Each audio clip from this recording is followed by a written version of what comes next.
Among the Forest People by Clara Dillingham Pierson. Chapter 4. The Red-Headed Woodpecker Children. Mrs. Red-Headed Woodpecker bent her handsome head down and listened. "Yes, it is! It certainly is!" she cried, as she heard for a second time the faint tap, tap, tap of a tiny beak rapping on the inside of an eggshell. She hopped to one side of her nest and stood looking at the 4 white eggs that lay there. Soon the rapping was heard again, and she saw one of them move a bit on its bed of chips. "So it is that one," she cried. "I thought it would be. I was certain that I laid that one first." And she arched her neck proudly as the beak of her eldest child came through a crack in the shell.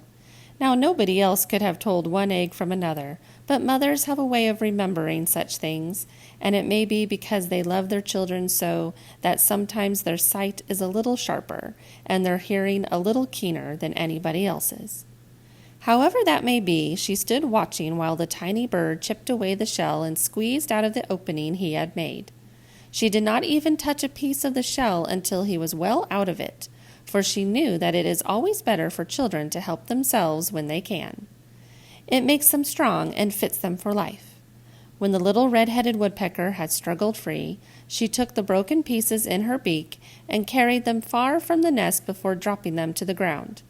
If she had done the easiest thing and let them fall by the foot of the hollow tree where she lived, any prowling weasel or blue jay might have seen them and watched for a chance to reach her babies, and that would have been very sad for the babies. The newly hatched bird was a little tired fellow, and the first thing he did was to take a nap. He was cold, too, although the weather was fine and sunshiny.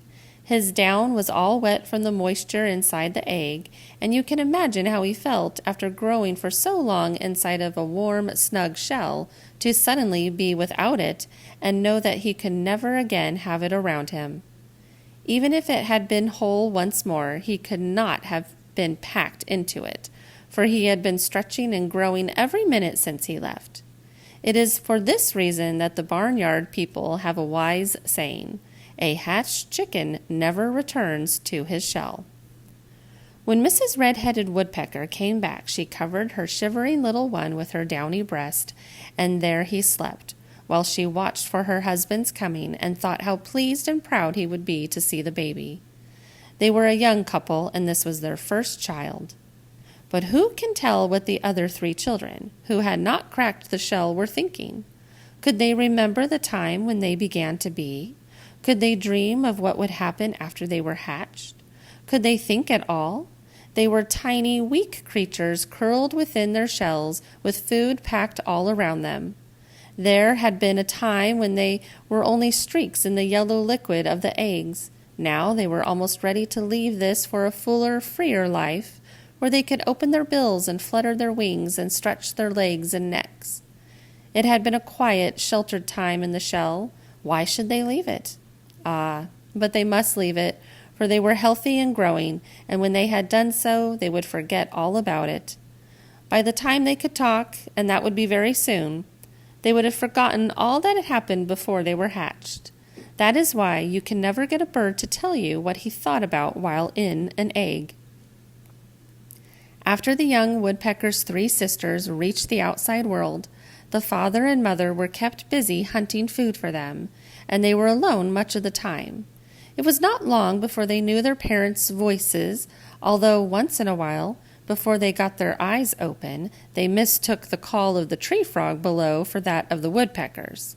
And this was not strange, for each says, "Ker-kuck, ker-kuck." And when the tree frog was singing in his home at the foot of the tree, the 4 woodpecker children, in their nest hollow far above his head, would be opening their bills and stretching their necks and wondering why no juicy and delicious morsel was dropped down their throats. When they had their eyes opened, there was much to be seen. At least they thought so. Was there not the hollow in their dear, dry old tree, a hollow 4 or 5 times as high as they could reach? Their mother had told them how their father and she had dug it out with their sharp, strong bills, making it a roomy at the bottom and leaving a doorway at the top just large enough for them to pass through. Part of the chips they had taken away, as the mother had taken the broken shells, and part had been left in the bottom of the hollow for the children to lie on. "I don't believe in grass, hair, and down as a bed for children," their father had said. "Nice, soft chips are far better." And the woodpecker children liked the chips, and played with them, and pretended that they were grubs to be caught with their long and bony tongues, only of course they never swallowed them. It was an exciting time when their feathers began to grow. Until then they had been clothed in down, but now the tiny quills came pricking through their skin, and it was not so pleasant to snuggle up to each other as it had once been. Now, too, the eldest of the family began to show a great fault. He was very vain. You can imagine how sorry his parents were. Every morning when he awakened, he looked first of all at his feathers. Those on his breast were white, and he had a white band on his wings. His tail and back and nearly the whole of his wings were blue-black. His head, neck, and throat were crimson. To be sure, while the feathers were growing, the colors were not very bright, but the down was mixed with them, and the quills showed so plainly that the young birds looked rather streaked. The sisters were getting their new suits at the same time, and there was just as much reason why they should be vain, but they were not. They were glad, as who would not be, and they often said to each other, "How pretty you are growing!" And they looked exactly like their brother, for it is not with the woodpeckers as it is with many other birds. The sons and daughters are dressed in precisely the same way. As for the vain young woodpecker, he had many troubles. He was not contented to let his feathers grow as the grass and the leaves grow without watching. No, indeed. He looked at each one every day, and a great many times every day. Then, if he thought they were not growing as fast as they should, he worried about it. He wanted to hurry them along, and sometimes, when his sisters did not seem to be looking, he took hold of them with his bill and pulled. Of course, this did not make them grow any faster, and it did make his skin very sore, but how was he to know? He had not been out of the shell long enough to be wise. It troubled him, too, because he could not see his red feathers. He twisted his head this way and that, and strained his eyes until they ached, trying to see his own head and neck. It was very annoying. He thought it would have been much nicer to have the brightest feathers in a fellow's tail, where he could see them, or at any rate on his breast, and he asked his mother why it couldn't be so. "I once knew a young woodpecker," she said, "who thought of very little but his own beauty. I'm afraid that if he had been allowed to wear his red feathers in his tail, he would never have seen anything else in this wonderful great world but just his own poor little tail." She looked out of the doorway as she spoke, but he knew that she meant him. Things went on this way until the children were ready to fly. Then there were daily lessons in flying, alighting, clinging to branches, and tapping for food on the bark of trees. They learned, too, how to support themselves with their stiff tails when they were walking up trees or stopping to eat with their claws hooked into the bark. Then Mrs. Red-headed Woodpecker taught them how to tell the ripest and sweetest fruit on the trees before they tasted it. That is something many people would like to know, but it is a forest secret, and no bird will tell anyone who cannot fly. It was on his way back from an orchard one day that the young vain woodpecker stopped to talk with an old gray squirrel. It may be that the gray squirrel's sight was not good, or so he mistook the woodpecker for quite another fellow. He was speaking of an old tree where he had spent the last winter. I believe a family of red-headed woodpeckers live there now," he said. "I have met them once or twice. The father and mother are fine people, and they have charming daughters. But their son must be a great trial to them. He is one of these silly fellows who sees the world through their own feathers." As the young red-headed woodpecker flew away, he repeated this to himself. A silly fellow who sees the world through his own feathers." And he said this to his father. "Whose feathers must I look through?"